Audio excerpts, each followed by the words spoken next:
What is going on, everyone? We're back again with another review. In today's video, we're going to be talking about the Miami Marlins. Now, once again, this team has kind of struggled over the last couple of seasons, in my opinion. I feel like they've had some good competitive years, but overall, I feel like Miami's just in a weird spot. And we can take a look at their last 5 years. You know, the COVID season, they obviously were good because they had good pitchers, right? So I think that's the main factor on why they were so good in that season. But they also had some good hitters as well. I will give them that. And then in 2023, they obviously made the postseason, which I don't think a lot of people expected, but they get absolutely destroyed by the Philadelphia Phillies. Now in 2024, they're back to being kind of the worst team. So I don't know, very interesting last 5 years, I'll say, on the Marlins side. Not really sure, you know, where those blimps kind of came from. Obviously, they've had good players. They still do. Like, there's still a lot of good players. They didn't really make any moves so far. They've been rumored to make trades, but I don't think they've officially made any trades as I'm recording this video. But let's go over this team's top prospects like we always do. They don't really have too many guys they're going to call up in 2025. I mean, a lot of the guys are for further years, like some of their first round picks. Like, for example, their top prospect, Thomas White, left-handed pitcher. He was drafted last year in a competitive balance pick at 35. His ETA is 2027. If we take a look at mlbb Meyer, their first round pick in 2023, his ETA is 2026. So we can look at the first player that's supposed to be called up this year. It currently says he's on the MLB level, so we'll kind of wait and see about that. This is Ramirez. He's the third in the organization right now. He's ETA 2025. He's been in the minors since 2019 with rookie ball. And he's been in rookie ball the last 3 seasons in 2019, 21, and 22. 23, 24, a little bit better through the system. He's actually playing okay, nothing crazy, 262 in that AAA level. But overall in 2024, he actually batted at 267, and he had 126 games. You know, had a lot of hits for sure. So I don't know, definitely interesting player. It's almost about a hit per game he had, which is actually really impressive if you think about it like that. So definitely I can see him getting the call up this year. He's currently a catcher and first baseman. So actually not a bad combo. Now De Los Santos is another one that has the ETA of 2025. He once again was in the minor league system for a while, and you know, in 2024 he went through AA, AAA, and AAA again after he got traded. So definitely an interesting time for him. Once again, we look at his 2024 campaign, batting at 294, 137 games played with 158 hits. So once again, more than 1 per game, right? Absolutely phenomenal from his work. Got a good OPS, especially in that AA level. Hit pretty well over there. But yeah, definitely a good guy. I can see them calling up for sure. He's definitely one I'm going to be watching in the Marlins system. Then the last guy they have to call up is a left-handed pitcher, Robbie Snelling.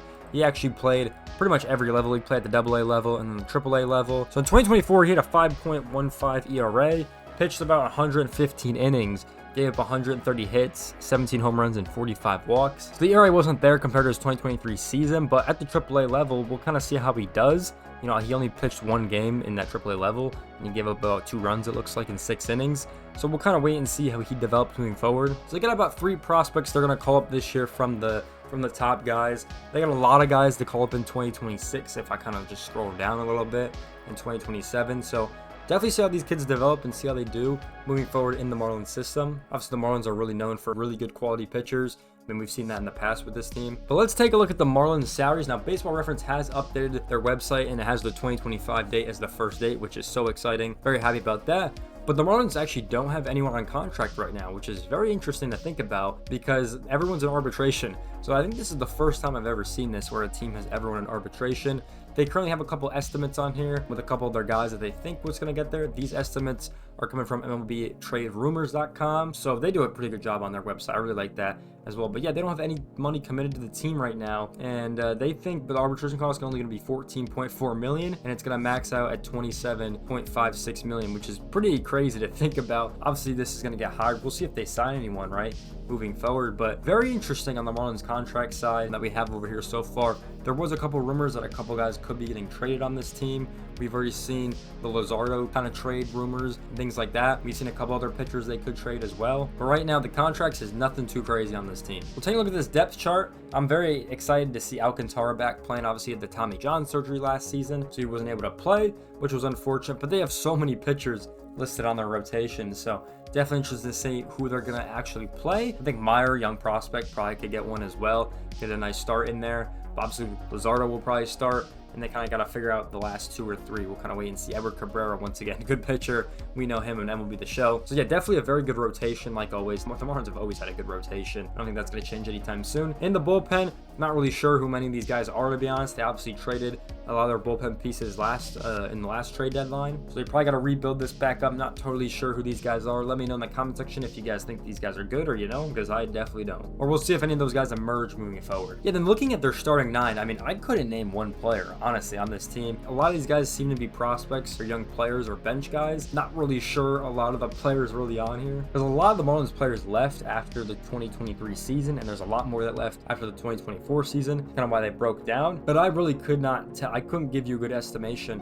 on any of these guys. The only player that sounds familiar to me is Sanchez. He is an outfielder, plays right field, left field. It's the only player I'm pretty sure I remember on this team. Definitely going to be an interesting season for the Marlins. I don't even know where this team's going to be at. To be honest, I have really no faith and confidence in this team. Yeah, so we'll kind of see how these players do moving forward. I don't think it's going to be anything impressive, to be honest. Now let's kind of go through. I added this in this year's episodes of doing this. Let's take a look at the attendance of the Miami Marlins. Now, when we think about the Marlins, they are second to last in attendance, which is pretty embarrassing for this team, especially after that new stadium was built. They had about 1 million fans come through the stadium. They averaged about 13K a game. Really not good. When the average seems to be about 30,000 for most of the teams, 28,000, 24,000, at least somewhere in the 20s is kind of what you want to be nowadays. 13,000 with the new stadium in Miami is really not good, especially with their payroll being 109 million. They didn't really spend a whole lot last year. I mean, there were a lot better teams with better payrolls and that had better attendance, right? The only team that was worse than them was the Oakland Athletics. I mean, we had the Detroit Tigers at 85 made the playoffs, the Cleveland Guardians at 94 who won their division, the Reds were at 94 and draw more attendance than they did. So yeah, it's very interesting to see kind of what's going to happen with this team moving forward in the attendance side. I mean, this is a really big concern because the Rays are also down here as well, both Florida teams. So I'm very concerned about the Marlins kind of future in Miami because the stadium's nice, but if no one comes to the games, I mean, it's not going to be good. And once again, we've seen the World Baseball Classic in Miami. I mean, it's absolutely incredible. The stadium gets filled up. I'd like to see that from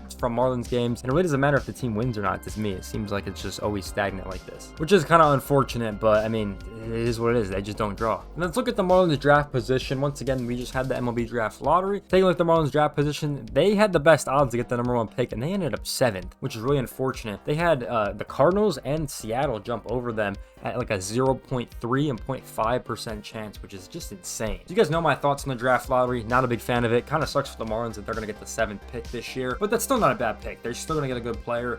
Obviously, just not maybe the player they want. The number 7 for the Marlins. Then if we kind of scroll down, we have got the prospect promotion picks, the competitive balance picks, and everything like this, the compensation picks. So the Marlins are going to have the 7th pick. Then they have the 37th pick in the competitive balance round, and then they pretty much go down from there. And then will pretty much always be the 3rd pick in every round after that. In the 2nd round, they're not in the competitive balance B. They're not gonna have any compensation picks. They're always gonna be the 3rd pick through the rest of the rounds, except in round 2, because the Mets, Yankees, and Dodgers got like a 10th place penalty for competing over the luxury tax. So the 2nd round, they're gonna have the 6th pick in that round. But after that, they'll have the 3rd. Nothing really changed for the Marlins. Yeah, it's going to be good for them. Obviously, the first night, they're going to have 2 picks. So we'll kind of wait and see who they got for those guys. The Marlins have usually been pretty good at drafting players. So farm system developing, especially on the pitching side. My only problem for the Marlins is they develop all these great pitchers, but they still really can't win, which I think is our problem because they really don't have the hitting power. Me personally, if I'm building a team up, I would like to get the hitters first, get the pitchers later, because, you know, we've seen this offseason, pitchers be trading teams every time. So I would like to get my franchise kind of players, my hitters, and then try to pick up pitchers. But they seem to be doing the opposite, and, you know, it's kind of unclear if it's working. Obviously, they made the playoffs, so, you know, that's something to say as well. But they haven't really got a championship yet, so we'll wait and see if that works. Yeah, overall for the Miami Marlins, my prediction for this team moving forward, I really can't really see much from them. I really would want to say they're like 4th or 5th in their division. Obviously, they ended up being 5th this season, right? I'm not really sure. I don't really know how the Nationals are going to perform, but they're really nowhere near being good. You know, they obviously go 62 and 100 in 2024. So honestly, if they could get a nice 70 wins, that would be a really good season for them. They haven't hit a 70-win season, obviously, since last year. They won 84 games. Besides that, they haven't hit a 70-win season since 2017. So it's actually been a while since they've done that if you don't count 2023, consistently at least. So we'll kind of wait and see. Obviously, they had that little blimp 2014 to 2017 70-win seasons all throughout there when they had Stan and Yelich and all those guys, right? I think the Marlins can get 70 wins this season. They bring up some rookie talent, see how those guys perform. We'll see how the team performs in general with that starting 9. I'm not confident in them at all. We'll see how those guys perform. And, you know, I think 70 wins would be pretty good. Maybe get a 4th, 5th spot in the division. So it's not great, right? It's not incredible. It's not what we're shooting for. Obviously, the goal is to win every single season, right? But for the Marlins, we know it's not going to happen. We'll see how they are in the division. Not really confident in this team, to be honest. So that's my thoughts on the Marlins. Broke this team down through all the different seasons, the prospects, the contracts, the depth chart, the attendance, and their draft order, all in 2025. What do you guys think is going to happen with the 2025 Marlins? Let me know in the comment section down below. Where do you see this team moving forward in the future, maybe even past this season? But I got them in 5th. I really can't see much improvement from last year, to be honest. If they do, it'd be really good, but wait and see how the season goes. But if you guys did enjoy this video, make sure to like, comment, subscribe. I'll see you guys in the next one. Peace out, everyone.